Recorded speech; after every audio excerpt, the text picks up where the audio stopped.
ils ont postulé pour le BVT.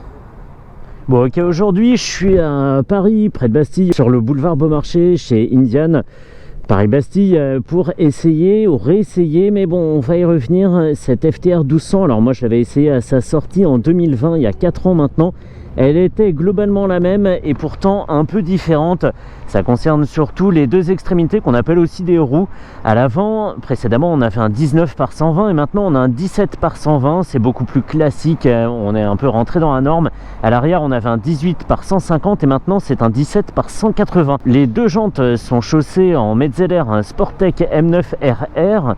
À l'avant, deux disques de 320 mm freinés par des étriers Brembo, 4 pistons montés en position radiale sur une fourche inversée réglable sur les deux tubes.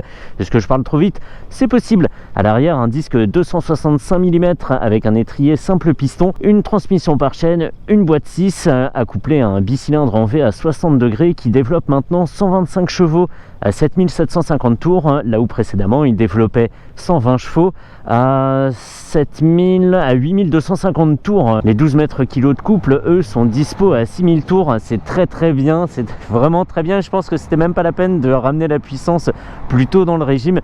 On va voir ça, la selle est à 780 mm de haut et sous ce faux réservoir ne se cache pas le réservoir justement puisqu'il est sous la selle. On a toujours 13 litres d'essence. Avant on avait 12 litres 9 il me semble et maintenant on a 13 litres. Donc là-dessous pas de réservoir, le réservoir est ici et tout ça sert à déplacer les 233 kg de la bête qui est très belle, même si ici c'est pas la version full carbone. Je m'en contenterai parfaitement. Et cette moto est facturée 14 490 € si je ne dis pas de bêtises. Ce qu'il a fait, il me semble, un tout petit peu moins cher que la même version en 2020. Il me semble que ça se joue à quelques dizaines ou centaines d'euros. Pas mal, pour une fois que les prix vont pas en augmentant, on va pas se plaindre. Qu'est-ce qu'elle est volontaire, punaise. Super, merci. Tout sur le point de patinage. J'avais adoré cette machine, je risque de pas du tout être objectif en parlant de cette moto tellement son souvenir est resté impérissable dans ma mémoire. C'est un boulet de canon, c'est dingue. J'ai du mal un peu à la contenir là, elle a tendance à vouloir aller un peu plus vite que la musique, mais en coupant le gaz ça se maîtrise quand même un petit peu, même si le point de patinage est suffisant pour emmener l'ensemble à un rythme déjà pas mal.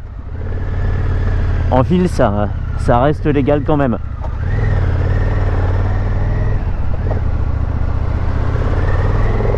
Et alors je faisais mumuse avec la poignée de gaz sur un modèle en concession et c'est vrai que la commande des gaz est assez ferme. On a vraiment l'impression de commander la machine et ça j'adore quand c'est pas trop simple, surtout maintenant avec les accélérateurs électroniques. Là ils ont fait un ressort, un rappel assez viril et je trouve ça très plaisant à conduire. Je ne l'ai pas dit et je pense qu'on ne le voit pas à l'image tellement la moto est basse, tellement elle est ramassée. Sous les yeux j'ai toujours un TFT de 4,3 pouces qui a l'originalité et l'avantage d'être tactile. Voilà, hop, les petits afficheurs, donc tout rond, très bien, ou un peu plus technique mais moins dans l'esprit de la moto, moins charmant. L'affichage un petit peu performance, des rétro ronds pour aller avec tout le reste. Je pense notamment au phare qui est juste devant, ce très joli phare LED, et l'ensemble est hyper bien maîtrisé. Le cadre en treillis apparaît pile comme il faut à côté de tous les autres éléments de carrosserie. Je trouve son look vraiment dément. C'est une moto très ramassée, pas autant qu'une Buell par exemple, mais c'est ce type de moto très trapu que j'adore moi.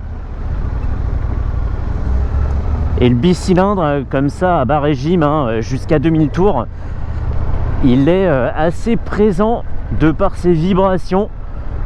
Autant d'un point de vue sonore c'est pas gênant, même si on a deux silencieux Acra, mais les vibrations sont là. Alors c'est pas très gênant, ça fait osciller la moto un peu d'avant en arrière, mais c'est pas au point d'une Harley à vous déchausser les dents et à brouiller la vision dans les rétros. C'est pas ce type de grosses vibrations, mais c'est là et c'est très bien, c'est une machine à émotion. Même à l'arrêt comme ça, on sait qu'on a démarré et on sait qu'on n'est pas sur une machine super discrète, hein. Si on veut la discrétion, c'est sûr qu'on n'achète pas cette FTR 1200, on prend autre chose. C'est dommage qu'on n'en voit pas plus, vraiment dommage. Et en ville, hein, je le disais, à part le point de patinage qui est à maîtriser et le gaz qu'il ne faut pas trop solliciter, ça s'emmène assez facilement, hein. La moto se faufile tranquillement. Alors je sais qu'on va me poser la question en me disant oui, mais alors par rapport à la jante de 19 pouces précédemment à l'avant et la jante de 18 pouces à l'arrière, comment c'est maintenant? Eh ben j'en sais rien, parce qu'il faudrait sauter de l'une à l'autre, emprunter des itinéraires beaucoup plus sinueux que cela, être plus à l'attaque, j'imagine, que je pourrais jamais faire avec une moto de démo. Et là on pourrait peut-être entrevoir une différence de guidage, hein, entre une route 19 et une route 17. Mais à part ça, on va la prendre comme elle est. Je sais pas où tu vas le bus, alors je me dégage. On va la prendre comme elle est, c'est-à-dire comme un roadster équipé d'un gros bicylindre de 1200 cm3 avec deux jambes de 17. Et pour ça, elle fait très très bien le boulot. J'avais essayé hors caméra la FTR 1200 Rally, donc la version un peu, on va pas dire scrambler, un peu trail tout terrain, voilà. Est-ce qu'on peut m'afficher tout de suite la taille de la jante avant, arrière et la hauteur de selle? Merci, celle-ci 780 mm de hauteur de selle. Et ben j'avais pas été très à l'aise. Le placement de la moto était un peu flou, le placement, pas le placement sur la route, hein, mais son positionnement en fait. C'était bizarre de se retrouver sur une FTR 1200 mais pas axé performance, pas à l'attaque.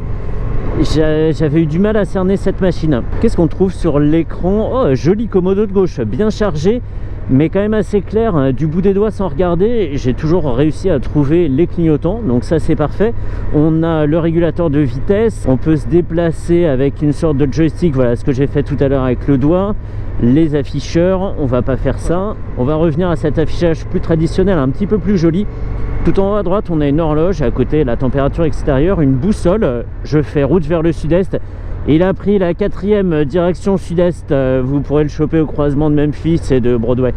Très bien, c'est très américain. L'indicateur de rapport engagé en dessous, la vitesse, le compte-tours qui fait quasiment tout le tour. C'est bien, il porte bien son nom avec une zone rouge qui commence à 9000 tours. Un totaliseur, celle-ci est archi bien rodée, elle a presque 3000 km. Et une autonomie restante en haut, hein, à pas confondre avec la température moteur. J'ai vu 87, je me suis dit ouais, 87 degrés c'est bien. Non, il y a un petit symbole de pompe à essence, donc il me reste 87 km avant la panne sèche et on est à 79 degrés de température d'eau. Pas de shifter ici.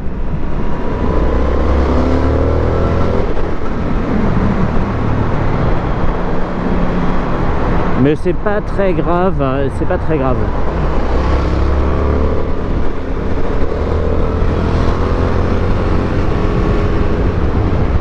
Waouh. Et c'était très mal piloté ça. J'adore ce genre de moto très coupleuse et qui permettent de faire n'importe quoi. Oui, comme ici, effectivement, je m'en défends pas, c'est vrai, mais qui permettent de se dégager d'une situation ou de sauter à un endroit qu'on estime meilleur pour soi. C'est ce qu'on retrouve exactement sur les motos électriques, mais qui manque à beaucoup de motos et même des gros cubes. Ici, la disponibilité est maximale, elle est permanente, et même ici en 6e maintenant, à 3800 tours minute, quand j'accélère, c'est dispo. Il n'y a pas à discuter, même les fines bouches n'y retrouveront pas à dire. C'est dispo, point, et c'est génial. Oui. Et ils sont peut-être un petit peu fous d'avoir baissé la disponibilité de la puissance, parce que entre 6000 tours pour le couple et 8250 tours pour la puissance, il n'y avait pas une marge énorme finalement. On s'en contentait très bien. Et là on est sur le couple et après sur un mélange couple-puissance. Je vais essayer d'aller voir plus haut dans le régime ce que ça donne. Sans perdre mon permis parce que j'en ai besoin.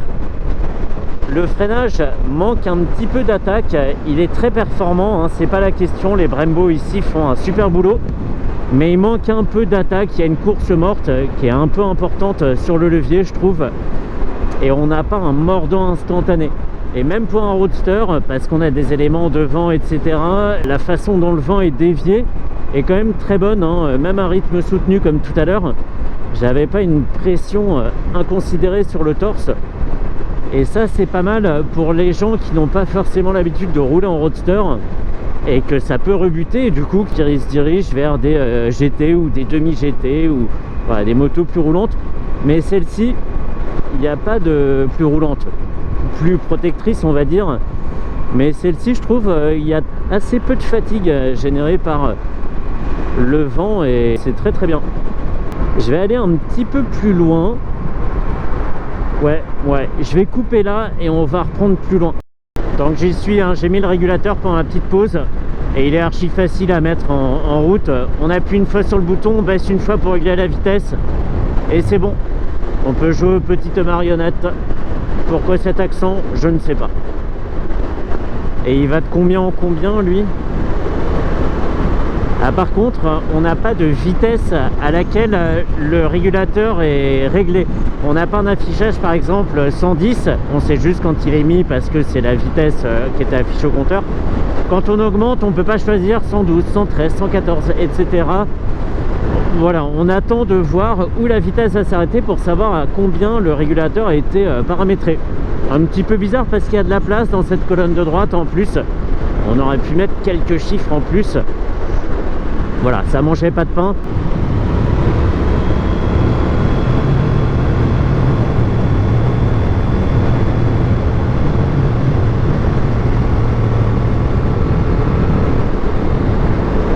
Quelques petites hésitations du châssis ici en courbe, sur route un peu abîmée. On a une petite déformation surtout à l'arrière. Bon, ça m'a pas incité à refermer le gaz, mais quand même faut le dire.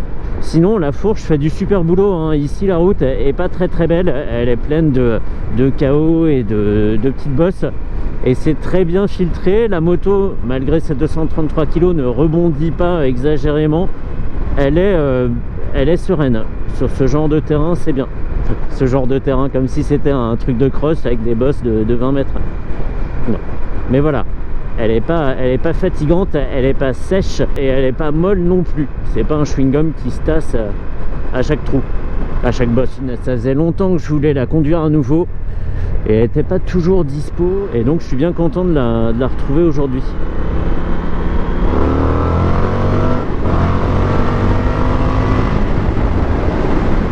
C'est bien, ça bondit, punaise.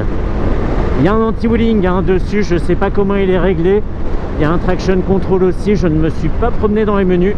J'ai laissé la moto configurée comme elle l'était parce qu'elle me convient très très bien comme ça. J'adore. Poussez-vous, j'arrive.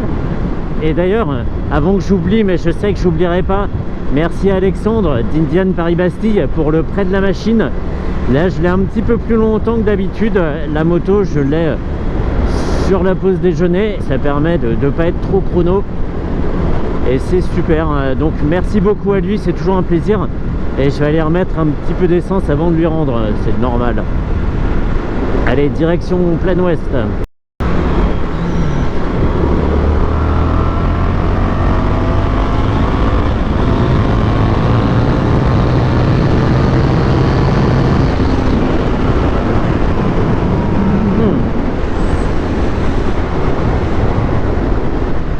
Bon, je confirme que même à rythme très soutenu, le flux d'air est bien dévié par quelque chose devant là. Et la pression sur le torse est tout à fait gérable. Ouh, j'adore cette sensation de puissance infinie. Tu tournes, bah t'arrêtes de tourner à un moment, mais la moto elle s'arrête pas d'accélérer par contre. Et ça va vite, et ça va vite. Et tu peux pas ignorer le fait que la moto accélère tellement ça se ressent dans tout le corps en fait. Tu subis l'accélération dans ton ventre, tu résistes avec les bras, tu es obligé de te pencher en avant pour encaisser. Tu peux pas dire à monsieur l'agent non, j'ai pas regardé le compteur, je me rendais pas compte moi. On n'est pas sur une Tracer 9 ici, hein. Ça va vite et on le sait. Il y a pas à jouer de neuneu là. Tu tournes, ça part, tu continues à accélérer, après c'est ta responsabilité. Elle est, j'adore, et ça repart bien sûr, bien sûr. C'est le même type de comportement, je le disais, hein, que sur une électrique, tu tournes, ça part et t'as le sourire. Et en plus, là, t'as le bruit et les vibrations. J'adore, hein, j'adore. Et ça se place précisément, hein, c'est agile, mais quand il s'agit de s'arrêter, de se déplacer en courbe, comme ça, comme je l'ai fait, nickel, tu peux te placer au millimètre, il n'y a pas de souci. Bref, je me rentre à Bastille, je rends sa moto à Alexandre, et puis j'ai un peu mal aux joues à force de sourire là, avec cette FTR 1200. C'est dingue, il n'y a rien à changer, ils pourraient la vendre comme ça pendant des années, et c'est ce qu'ils font, hein, visiblement quand même, puisqu'il n'y a pas grand chose qu'à changer, un peu de puissance en plus. Et ça serait très très bien. Franchement, il n'y a pas besoin de plus. 125 chevaux pour 233 kg. Voilà, ça paraît pas dingo, mais vu que... Oh punaise, le slogan. Mais vu comme c'est distillé, c'est excellent. Il faut l'essayer celle-ci, et sa réputation de boulet de canon n'est clairement pas usurpée. Je m'étais pas trompé la première fois où je l'avais essayé. C'est toujours un régal. Allez Bastille!